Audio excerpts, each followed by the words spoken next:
Hello everyone, how y'all doing tonight? Tonight we're going to look at chapter 26, which will be referencing climate change. The title of the chapter is When the Trees Leave. And we're going to look at a little bit of what scientists do to grapple with a shifting climate. In this chapter, hopefully you'll be able to understand what this idea of climate change might mean. Notice I'm saying climate change and not necessarily global climate warming. And I hope at the end of the chapter you'll be able to understand the difference between climate and weather.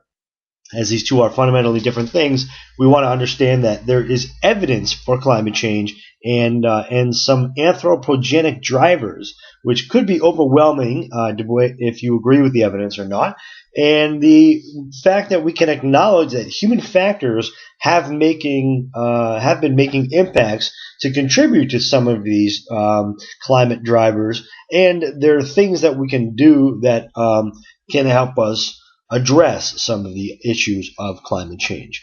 I wanted to start tonight because climate change is a really hot topic. It's been in much of all of the major presidential debates of the past, I would say 20 years easily.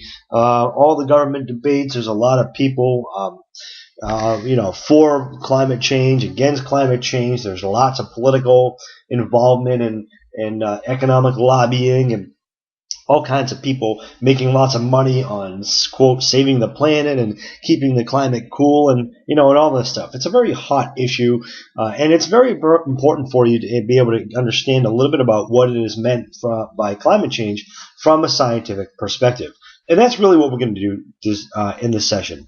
I'm going to move through this presentation to just kind of show you some evidence as if we were on a trial, and you're the jury. You're still the jury, and you're meant to be able to use this information to help you think whether or not you think that something is occurring that's anthropogenically forced, or if humans are causing this, if there's a natural progression for this stuff, or if there's a mixture of both, and how we are faring out as a species kind of thing. So first of all, the climate change is causing ice in the lakes of the northern forests to melt earlier in the year.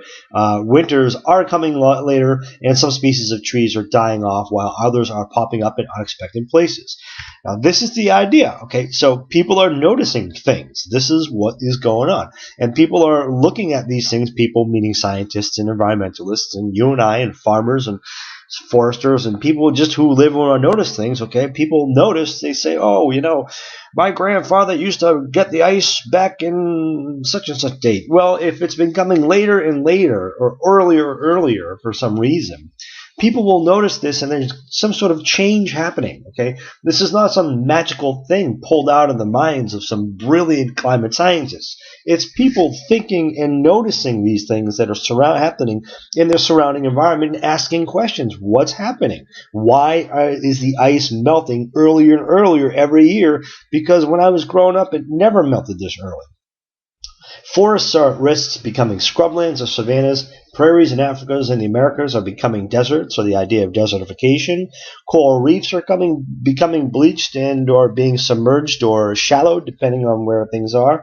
So it seems to be that change is happening, and that's the operative word, is change. Okay, not necessarily mean extinction, end of the planet. It's change. Things are changing, and we need to study and understand how these things might be changing. So there's a case in the Ham Lake in the Northwoods in Minnesota, way up near Canada. There's a scientist, Dr. Lee Freilich, and his team at University of Minnesota are studying the land destruction after a wildfire in about 75,000 acres near Ham Lake. So the reason why this case study is just brought up quickly is to show you that there are people who go out there and do it. You see Dr. Freilich is in the scrub and the burnt area there, and he's looking, and I'm sure his team is doing more than just looking. They're taking observations and measurements and scientific data, and they're trying to ask themselves, well, what's going on here? Okay. Well, the temperature on a given day that they may report up there, for example, could be the weather. This sounds like a kind of a jump, but think about the idea. Everyone thinks to be saying, oh, it's getting warmer, and especially in South Florida, it seems to be very warm.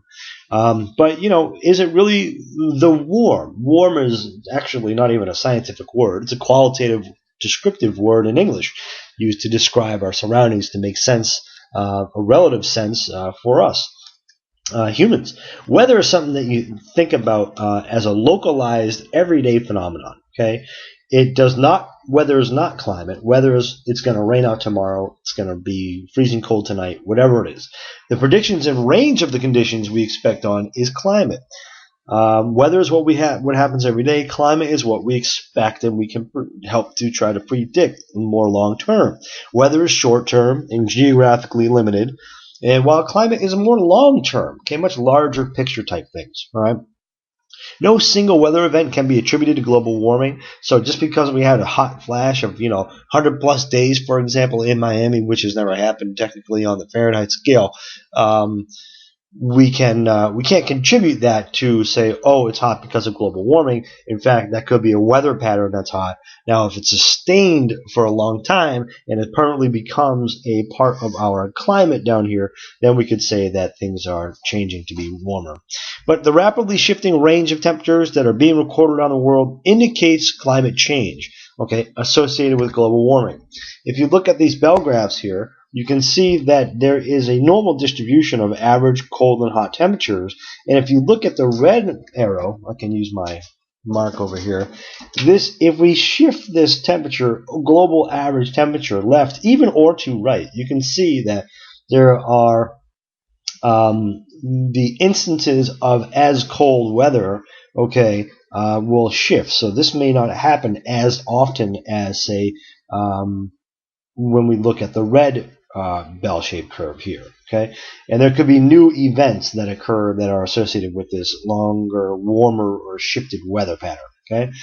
So if you think about something like this, and you think about, well, any kind of shift here, make this, plus or minus 1 or 2 degrees even, you ought to see a shift if there's a normal distribution of temperatures across the globe. And we can look at things that reflect and react to these temperatures. For example, birch trees, long established in the Minnesota Northwoods, are dying as the growing season gets longer and soil temperatures rise. So you ask yourself, why are these birch trees dying? Or look at the red maple, common in places like Louisiana, are becoming well established in places like Minnesota. Well, how could a species that is accustomed to being in Louisiana now be popping up in Minnesota? Think about it. What do you think is happening? In spring, typically we can see, especially where I'm from in New England, you can see that budding on the trees was always an indicator that spring was going to come. We could still have a couple of inches of snow on the ground, but those buds coming out of the trees were an indication that overall things are warming up and the snowpack just hasn't quite totally melted yet. But the agency, the National Oceanographic and Atmospheric Administration, or NOAA, which we have a hurricane center on campus, has recorded global average land temperatures almost 2 degrees higher than the 20th century average, and the sea temperatures as much as 5 degrees higher in some parts of the world. Okay, so these shifts of temperature, or these increasing overall global temperatures, will shift this idea up into more warmer events. Okay, not always hotter, could technically be more warmer. All right, so what does this mean in terms of some other issues? All right, well, if you look at other places that could be more impacted by that shift, okay, in a couple of degrees, think about an iceberg, for example. Icebergs will react at a very well-known melting point, and if we reach that melting point, that ice will turn into, well, it will change phase and turn into liquid water. Yeah, sure, some does sublimate directly from the gas into water vapor, but let's keep things a little bit easier in terms of the physical science happening here. We look at the icebergs. There's scientists up looking at icebergs, and they can see that there's more of the icebergs breaking off on a seasonal pattern than before. Therefore, the overall flow of icebergs, or for example, an area like the Greenland ice sheet, is now flowing into the Atlantic at a both increased rate and fracturing of icebergs at the head of the glacial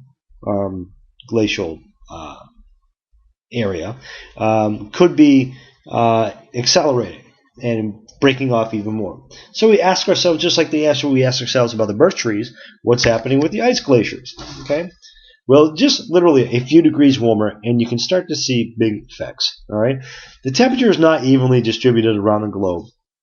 Okay, as you may or may not know, areas around the equator are predominantly, more warmer, more energetic than places towards the poles, and the poles serves as a natural sort of heat distribution channels as global oceanic and atmospheric circulations are directed poleward from the radiation from the sun as it heats up the equatorial regions of the Earth. Okay, so this is very, very complicated system or systems of thermodynamics, I should say.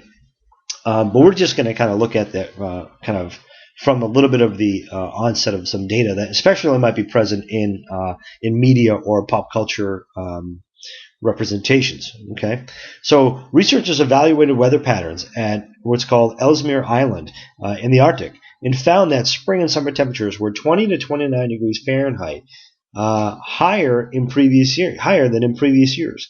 So they can compare these conditions to different areas, both north and south, and they can see how these conditions are comparing. And what they can do is then take historic data and understand and map them onto places of the Earth. And they can use color-coded circles here to see, well, what are those deviations to compared averages from the geologic record.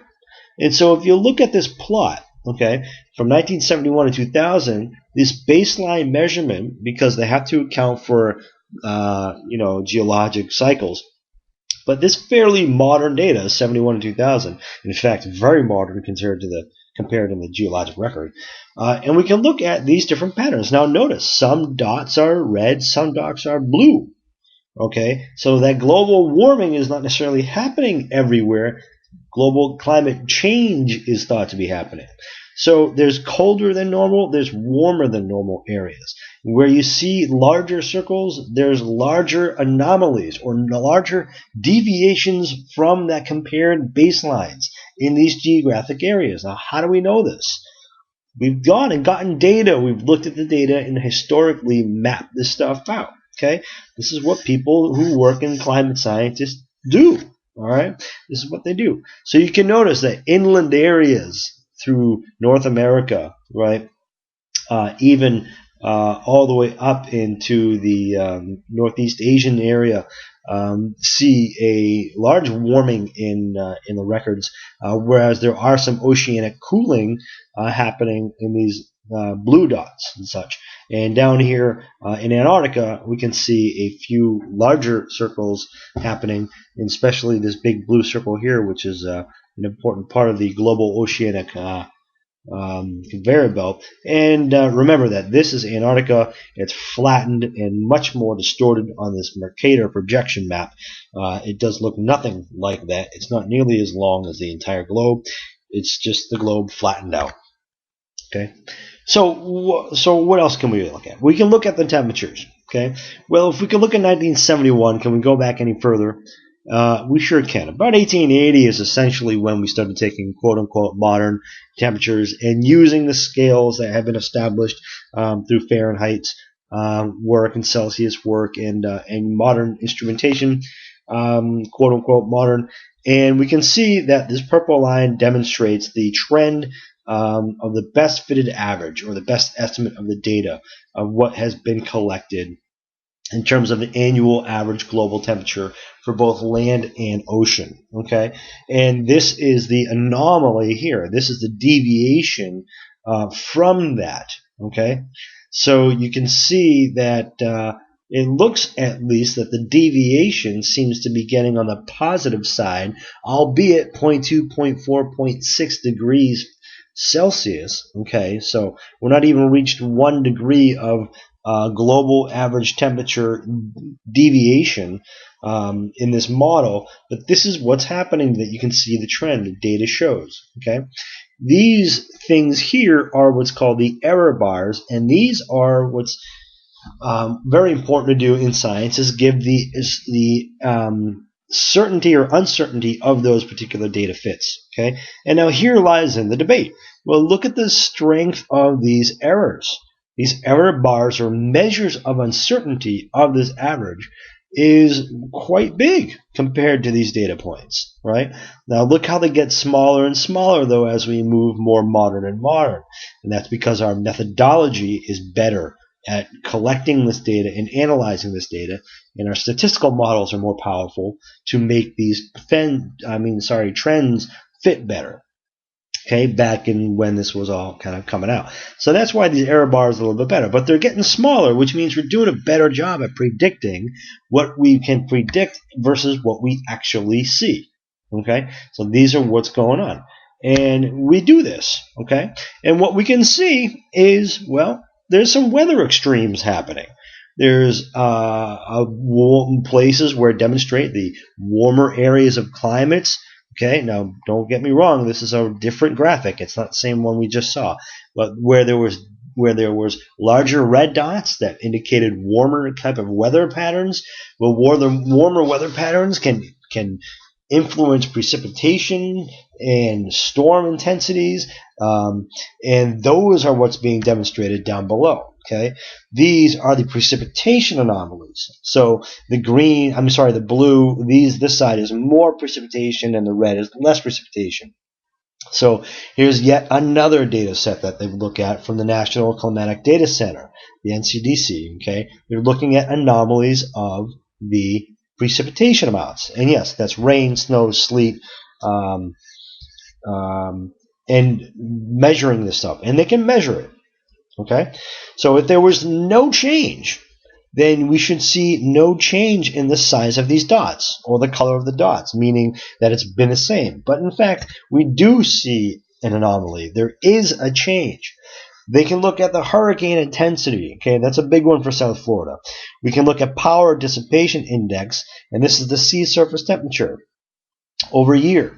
All right. Now, there's a lot of debate out on the hurricane intensities, especially the hurricane frequency data. Just look at this year we've had this year, right? And the idea is, well, if the overall sea surface temperature is rising, shouldn't the storm intensity also be rising? Well, you can see there's sort of a cyclical type of thing, and yes, that has to do with some of the patterns of hurricanes. But there's some debate. Is this really occurring? Well, what else can you look at? Well, let's look at that melting ice that someone suggested earlier in places like Greenland and the Antarctic. Okay, what about this? How can we even understand how much glaciers are being lost to oceans, melted back into the oceans? I mean, how can we possibly do that?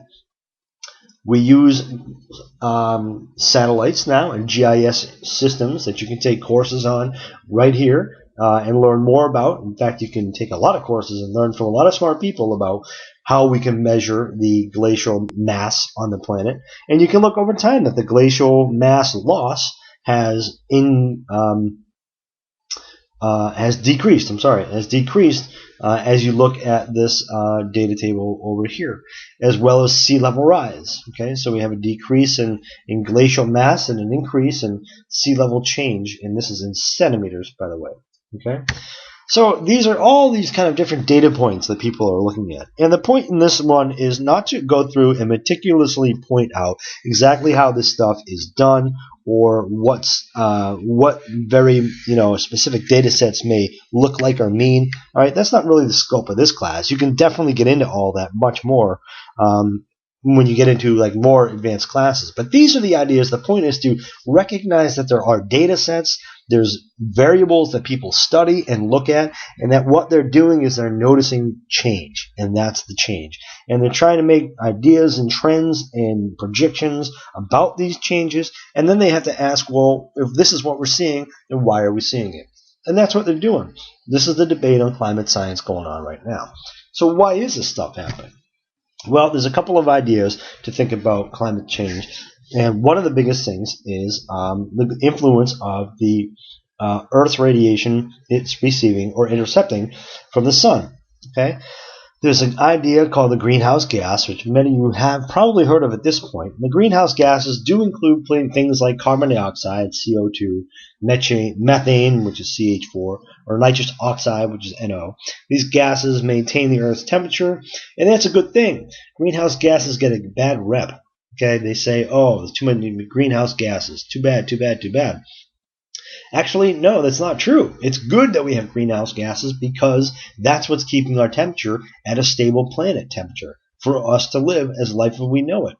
Okay, if you want to know the extremes, look to our solar system neighbors. Venus, for example, has way too much atmosphere and therefore traps way too much heat, and therefore the surface of Venus is hot enough to melt lead.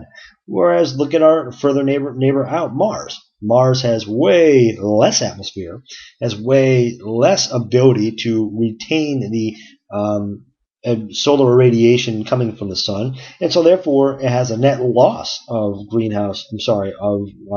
solar radiation reflected back into space, and it gets really, really, really cold. And as we know it, life cannot exist on Mars or Venus without protection. Okay, so the greenhouse layer is a good thing as it it traps in some of the solar radiation that reaches the Earth and is reflected.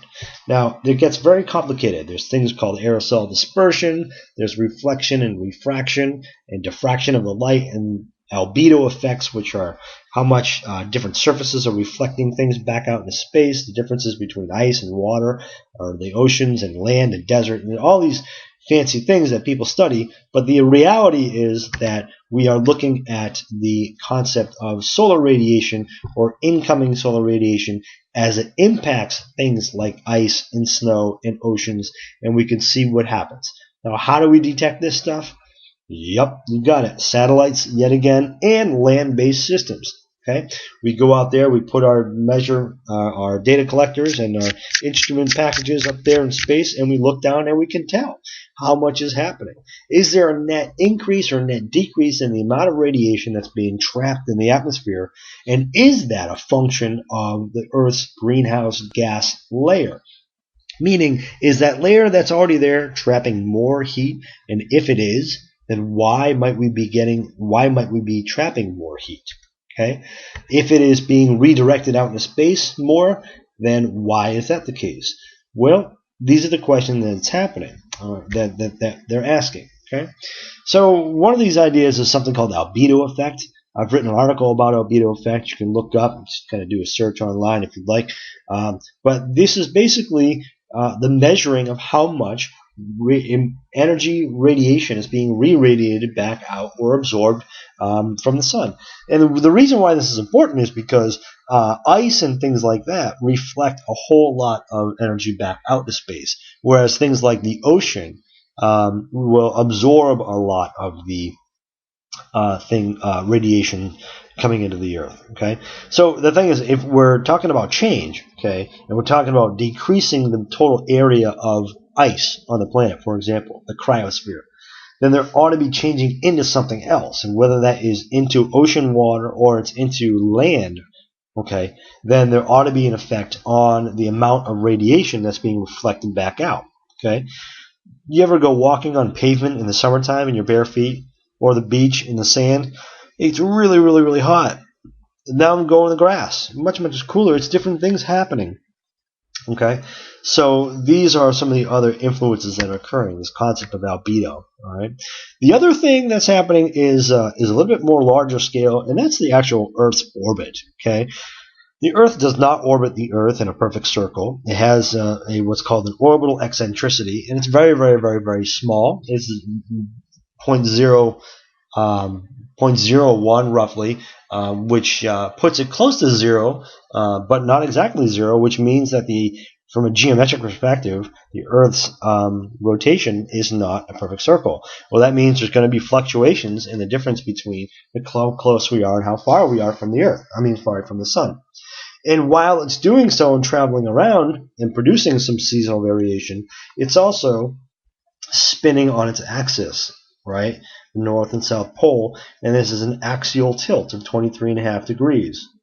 All right, and what's happening, just like a top does when you spin that and it slows down and it starts wobbling, this is what's called the Earth's wobble of its rotation. And as it does so, it actually ends up pointing to different places in the sky. So, for example, you all heard of the North Star. Well, in 20,000 more years, the North Star will no longer be the North Star because the Earth's point will not be pointing there. It'll be pointing towards, say, Vega. It's a different star. These are something called Milankovitch cycles.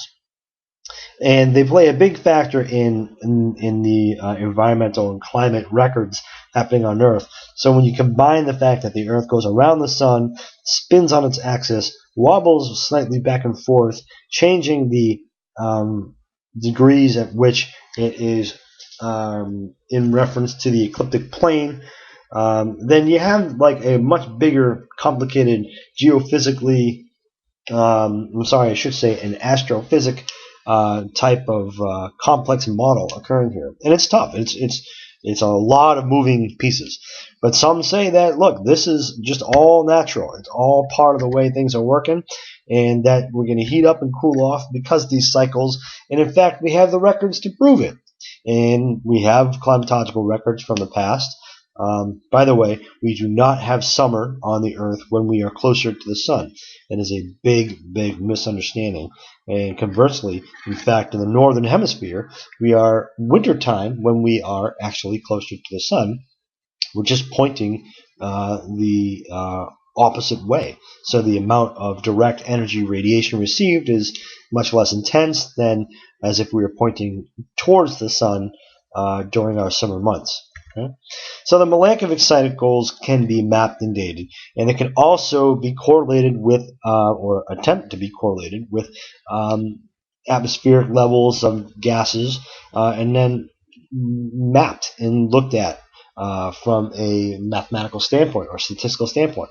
And so how do we even know what this was? We don't even know what the temperature is going to be on Earth tomorrow, literally, specifically. How do we know what it was 1,000, 2,000 years ago? Okay, well, they can take ice samples, and faculty in our department do this. They go out and they direct,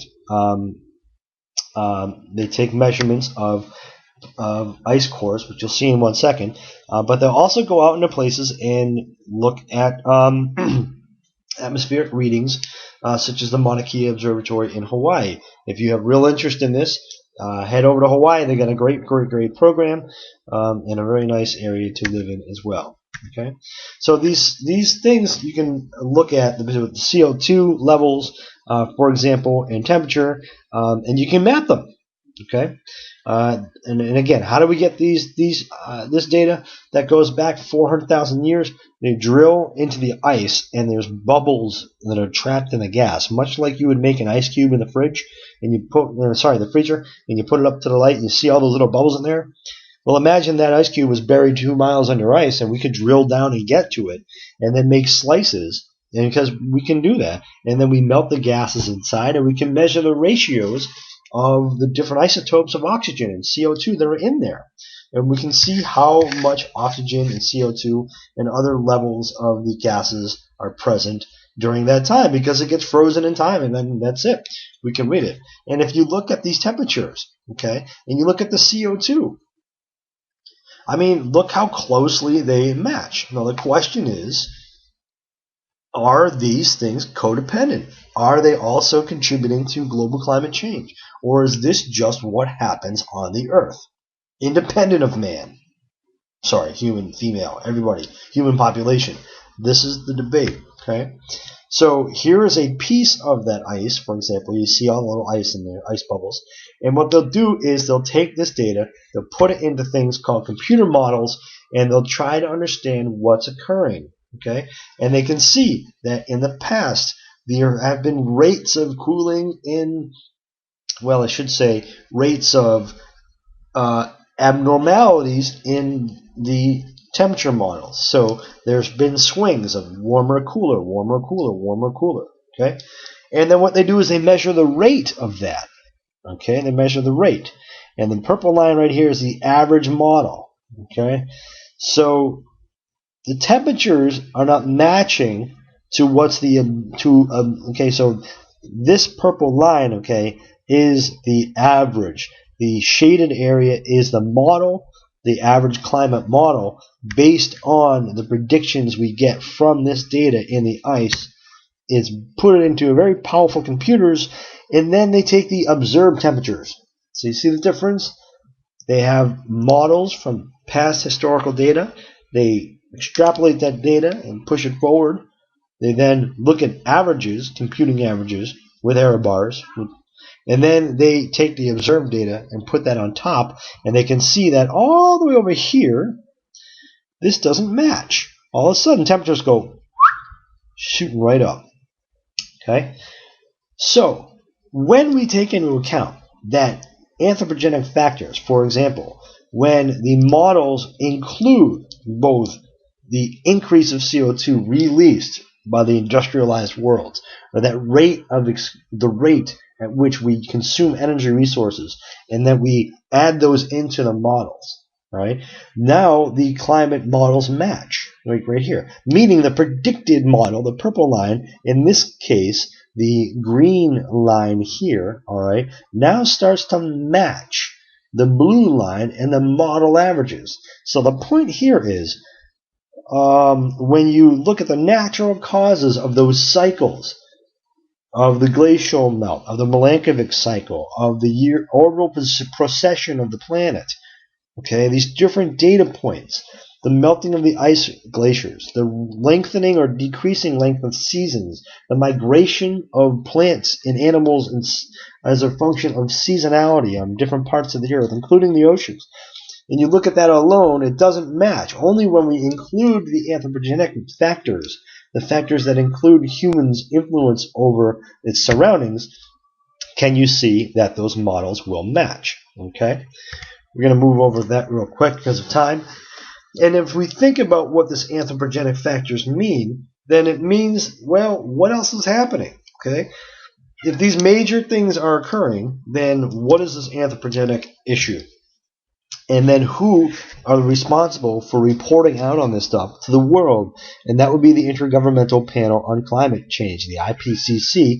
And you do have a copy of their latest 2013 report on the website that you can reach. Okay, so if things are getting warmer in places and seasons are getting longer or things are getting shorter, then we ought to see some differences, right? In New England, we all know that there's plants and animals that go to sleep for the winter. There's different types of animals that hibernate or that have young at certain times of the year, or things like crocuses when they first pop up, and you can see when the first flowers are coming up for the season.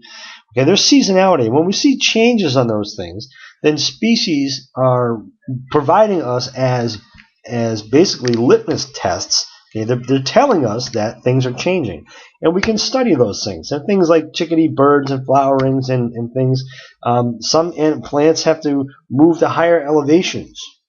Well, wait a minute. How does a plant move to higher elevations? Aha! This is the idea. Well, how do plants reproduce? Birds pick up those plants and they bring them to wherever they're living. If they have to go to higher elevations because it's warmer of a season and higher elevations prove to be cooler temperatures for them, then that's where they're going to hang out. So if we see a shift in elevation of a certain plant species that reproduces by birds eating their seeds and then pooping them out higher up on the mountain because it's cooler and that's where they're hanging out and that's where they're multiplying, then there's a shift in that species because the area could be possibly warmer. The same thing with jellyfish in the oceans who go deeper to find colder waters. All right, very susceptible to temperature. Flowering plants are the same thing. What if they flower sooner or later than when they used to come out? Okay, or for the length of time that they've been out. All right, if they only bloom for a week and they are usually out for 2 weeks, then that's a much less. That's a half the time they're out, or the availability for birds and other butterflies to come over and take their pollen and spread it around so those plants can propagate. Okay, so we can look at these, and there's very important species and people who are really interested in this stuff who can look things down to as interesting as caterpillars and how they're feeding, and pied flycatchers and where they're migrating. Okay, or even down here, where are the alligators? Where are the storks? Where do the storks go? All these things are occurring, and there's evidence. And this is the point. We're not going to spend any more time on these different species and things, but the point is that animals and things are moving around. For example, the blue-gray gnatcatcher. has moved approximately 300 kilometers north since the 1970s. They just don't find them in the southern Michigan Peninsula. They seem to be more oftenly found now and breed much further north. It ought to be maybe a bit cooler up there. All right, and the length of sugar maple trees and where they're moving. Okay, and even some species of insects become much more infested, because if the seasons are warmer and longer, then there's more time for these very um, susceptible animals, such as these insects, are to the weather. So if there's warmer temperatures, longer can beetles hang off and kill more bark on trees. So, and as a kind of a final point to all this, a fact that if things are warmer and things are changing, then there's a fundamental paradigm shift of forest ecosystem, or even land uses paradigm, or the land use stabilization. If things are just starting to like moving around and moving up and changing and stuff, then things can occur. And things like fire could occur. If there are longer, warmer seasons, or more frequent lightning strikes, they can they can provide the ignition of things that could produce more forest fires. And what happens? Well, that just puts more people in jeopardy as the population grows and people move into less populated areas, and specifically areas that are harder to reach by fire trucks should they become on fire. And if you're more interested in fire, you can do a whole bunch of work looking into the effects of fire on ecosystems as a result of climate change. But the fact of the matter is that change is coming, and that fire is just one type of natural disaster faced or brought on by this change. Not global warming is bringing more hot fires. Climate is changing, producing different conditions that favor different types of events. Coastal erosion and floodings, droughts, loss of biodiversity, crop productivity, and certainly health impacts, right? As we look at the health impacts, more infestations of waterborne pathogens, more disease could be occurring around the world, more close proximity, decreased availability to fresh and clean water, reduced productivity of forests can be leading to less healthy choices of foods, like we saw in the previous chapter. And these things all can be studied. They all can be studied, and we do study them. And we do see the effects of what's going on in coastal erosion and flooding, especially down here in South Florida. This is like, case in point right here. This is like the model in South Florida. Okay, so this stuff is happening, and there's things that you can do. Obviously, if you really want to understand, you can do your part and understand your carbon emission footprint. Well, you did all that. So I'm glad you had an opportunity in the course to understand your ecological footprint and what that means. And if you're really interested in it, you can go and do some group action, volunteering, organize a community. You can look at things that the FIU is doing or different schools are doing. And of course, you can go and look at policy and how policy might be changing or influencing. Remember, the idea here is not definite, yay, nay. The scientific opinion agrees that global climate is changing, all right? Is the effects causing global warming, extreme fire, scorched earth, doomsday prophecy kind of things occurring? No. Okay, that's propaganda. That's media for consumption. That sells. That stuff sells. That's what they want to do, is sell the message. But when you, as a consumer, as an individual, a member of society, think about this idea, just think again. What is really meant by this idea of climate change? How is this evidence and data being collected and analyzed? And what does it mean as you as an individual? And if you're interested, go up to the climate change policy analysts or become a lobbyist or work in the field, and you too can certainly make a difference. Hope you enjoyed this session. Look forward to talking to you soon. Good night.